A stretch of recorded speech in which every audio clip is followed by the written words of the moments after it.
Hello mga Karosi TV, for today's video nga ay mag-unboxing tayo. At ang i-unbox ko pala ay ang pang winter ko na damit kasi malamig na ang weather dito sa Japan. Nakakita nga ako ng Santa Cap dyan at sinuot ko na siya. Bali nag-outfit check nga tayo ng ating mga pang winter.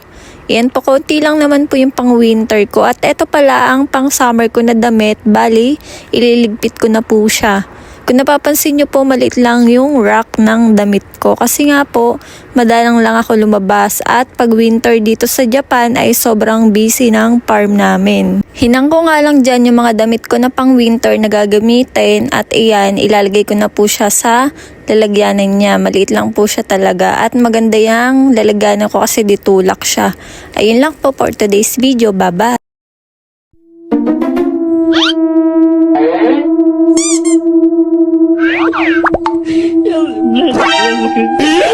Pero sa TV nyo lang to, huwag kayo matakot. Kinuha ko lang yung gunting ko dyan.